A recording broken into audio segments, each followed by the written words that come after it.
ನಮಸ್ಕಾರ ರೀ ಎಲ್ಲರಿಗೂ. Welcome back to cooking with Eera ಚಾನಲ್ಗೆ ಸ್ವಾಗತ.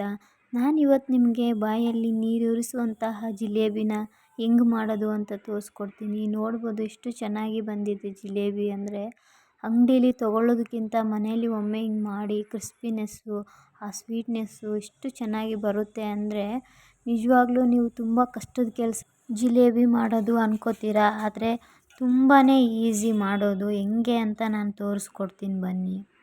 ಅದಕ್ಕಿಂತ ಮುಂಚೆ ಬೇಗ ನನ್ನ ಚಾನಲ್ನ ಸಬ್ಸ್ಕ್ರೈಬ್ ಮಾಡ್ಕೊಳ್ಳಿ. ಈ ವಿಡಿಯೋ ಖಂಡಿತ ನಿಮಗೆ ಇಷ್ಟ ಆಗುತ್ತೆ ಅನ್ಕೋತೀನಿ. ದಯವಿಟ್ಟು ಮಿಸ್ ಮಾಡ್ದೇ ಸಬ್ಸ್ಕ್ರೈಬ್ ಮಾಡ್ಕೊಳ್ಳಿ. ಇದೇ ರೀತಿ ಒಳ್ಳೊಳ್ಳೆ ರೆಸಿಪಿ ನನ್ನ ಚಾನಲಲ್ಲಿ ಬರ್ತಾ ಇರುತ್ತೆ. ಬನ್ನಿ ಇವಾಗ ವಿಡಿಯೋ ಶುರು ಮಾಡೋಣ.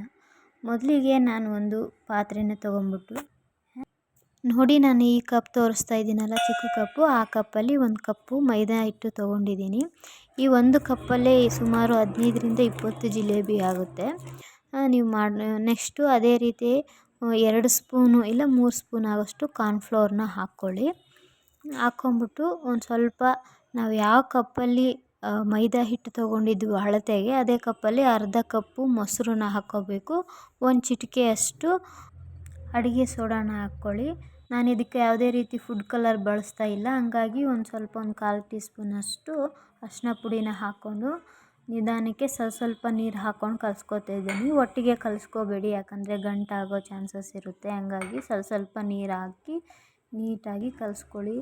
ಇದು ಒಮ್ಮೆ ಹಿಟ್ಟು ಕಲಸಿ ಇಟ್ಬಿಟ್ಟು ಫರ್ಮೆಂಟ್ ಆಗಕ್ಕೆ ಬಿಟ್ಟರೆ ಆಮೇಲೆ ಮಾಡೋದು ತುಂಬ ಸುಲಭ. ಇನ್ನೊಂದು, ಈ ಸೋಡಾ ಯಾಕೆ ಬಳಸಿರೋದು ಅಂತಂದರೆ ಹಿಟ್ಟು ಫರ್ಮೆಂಟ್ ಆಗಬೇಕಲ್ವ.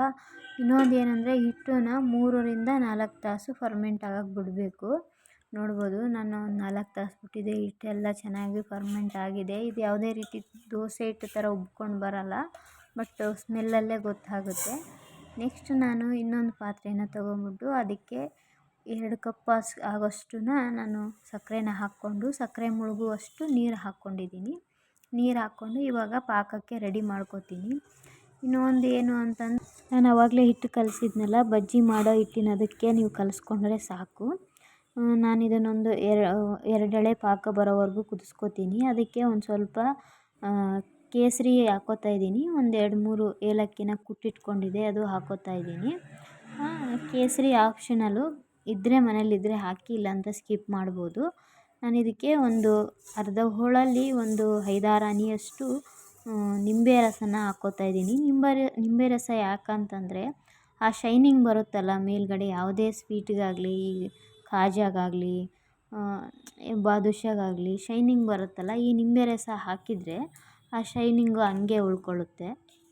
ನಾನು ಪಾತ್ರೆಗೆ ಎಣ್ಣೆ ಹಾಕ್ಬಿಟ್ಟು ಅದನ್ನು ಕಾಯಕ್ಕಿಟ್ಟಿದ್ದೆ. ನೆಕ್ಸ್ಟು ನಾನು ಏನು ಮಾಡಿದ್ದೀನಿ ಅಂತಂದರೆ, ನಿಮ್ಮ ಮನೇಲಿ ಸಾಸು ಡಬ್ಬ ಇದ್ದರೆ ಅದಕ್ಕೆ ನೀವು ಹಿಟ್ಟು ಹಾಕ್ಕೊಂಡು ರೌಂಡ್ ಶೇಪಿಗೆ ಹಾಕ್ಕೋಬೋದು. ನಮ್ಮ ಮನೇಲಿ ಅದಿಲ್ಲದಕ್ಕೆ ನಾನು ಆಯಿಲ್ ಕವರ್ನ ತೊಗೊಂಬಿಟ್ಟು ಅದೆಲ್ಲ ನೀಟಾಗಿ ವಾಶ್ ಮಾಡಿ ಇಟ್ಕೊಂಡಿದ್ದೆ. ಅದಕ್ಕೆ ನಾನು ಈ ಹಿಟ್ಟು ಹಾಕ್ಬಿಟ್ಟು ಒಂದು ಚೂರು ತುದಿಲಿ ಕಟ್ ಮಾಡಿಬಿಟ್ಟು ನಾರ್ಮಲ್ ನಾನು ರೌಂಡ್ ಗಾಲಿ ಶೇಪ್ ಬರೋ ಥರ ಹಾಕ್ಕೋತಾ ಇದ್ದೀನಿ.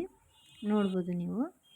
ಆ್ಯಕ್ಚುಲಿ ನಿಜ ಹೇಳ್ಬೇಕಂದ್ರೆ ನೀವು ಅಂಗಡೀಲಿ ತರೋದಕ್ಕಿಂತ ಚೆನ್ನಾಗಿರುತ್ತೆ. ನೀವು ಮನೇಲೇ ಒಮ್ಮೆ ಟ್ರೈ ಮಾಡಿ, ಮೆಚ್ಕೋತಾರೆ, ಅಷ್ಟು ಚೆನ್ನಾಗಿ ಬರುತ್ತೆ ಇದು ಜಿಲೇಬಿ. ಮತ್ತು ಇನ್ನೊಂದೇನೆಂದರೆ ಅಂಗಡೀಲಿ ಕೂಡ ಸಿಗುತ್ತೆ ಈ ಥರ ಡಬ್ಬಗಳು ಹಾಕೋಕ್ಕೆ. ಇದು ಬೇಕ್ರಿಲೆಲ್ಲ ಸಾಸ್ ಹಾಕೋಕ್ಕೆ ಇಟ್ಟಿರ್ತಾರಲ್ಲ, ಆ ಥರ ಡಬ್ಬಗಳು ಸಿಗುತ್ತೆ. ಇಲ್ಲಾಂದರೆ ನೀವು ಕೂಡ ಕವರಲ್ಲಿ ಹಾಕ್ಬಿಟ್ಟು ಚಿಕ್ಕದಾಗಿ ಒಂದು ಹೋಲ್ ಮಾಡಿಬಿಟ್ಟು ನಾರ್ಮಲ್ ಗಾಲಿ ಶೇಪಲ್ಲಿ ಎಣ್ಣೆಲಿ ಕರ್ಕೋಬೇಕು. ನೆಕ್ಸ್ಟು ಅದನ್ನು ನಾನು ಪಾಕ ಮಾಡಿ ತಣ್ಣಗೆ ಹಾಕಿಟ್ಟಿದ್ನಲ್ಲ, ಆ ಪಾಕಕ್ಕೆ ಹಾಕ್ಕೋತಾ ಇದ್ದೀನಿ. ಪಾಕಕ್ಕೆ ಹಾಕ್ಕೊಂಡ್ಮೇಲೆ ನೀವು ತುಂಬ ಹೊತ್ತು ಈ ಜಾಮೂನ್ ಥರ ಏನು ಅಷ್ಟು ಹೊತ್ತು ಬಿಡೋದು ಬೇಕಾಗಿಲ್ಲ. ಒಂದು 3-4 ನಿಮಿಷ ಬಿಟ್ಟರೆ ಸಾಕು. ಇದರಲ್ಲಿ ಪಾಕದಲ್ಲಿ ಜಿಲೇಬಿ ರೆಡಿ ಆಗುತ್ತೆ ನೋಡಿ. ಕ್ರಿಸ್ಪಿ ಮತ್ತು ಸ್ವೀಟು, ಲೈಟು, ಹುಳಿ ತುಂಬ ಚೆನ್ನಾಗಿರುತ್ತೆ ಜಿಲೇಬಿ. ತಪ್ಪದೆ ಮನೇಲಿ ಟ್ರೈ ಮಾಡಿ. ನಿಂಬೆಹಣ್ಣು ಕೂಡ ಹಾಕಿದ್ದೀವಲ್ಲ ಶೈನಿಂಗ್ ಮತ್ತು ಹುಳಿಗೋಸ್ಕರ, ತುಂಬ ಚೆನ್ನಾಗಿರುತ್ತೆ. ತಪ್ಪದೆ ಮಿಸ್ ಮಾಡದೆ ಮನೇಲಿ ಟ್ರೈ ಮಾಡಿ. ದಯವಿಟ್ಟು ನನ್ನ ಚಾನಲ್ನ ಸಬ್ಸ್ಕ್ರೈಬ್ ಮಾಡ್ಕೊಳ್ಳಿ. ಈ ವಿಡಿಯೋ ಇಷ್ಟ ಆದರೆ ಇದೇ ಥರ ವೀಡಿಯೋಸ್ಗಾಗಿ ಡೈಲಿ ನನ್ನ ಚಾನಲ್ನ ವಾಚ್ ಮಾಡಿ ಅಂತ ಹೇಳ್ತಾ, ಲೈಕ್, ಶೇರ್, ಸಬ್ಸ್ಕ್ರೈಬ್ ಮಾಡ್ಕೊಳ್ಳಿ. Thank you so much watching my video. ನಿಮ್ಮ ಸಪೋರ್ಟು ಸದಾ ಇದೇ ಥರನೇ ಸಿಗಲಿ.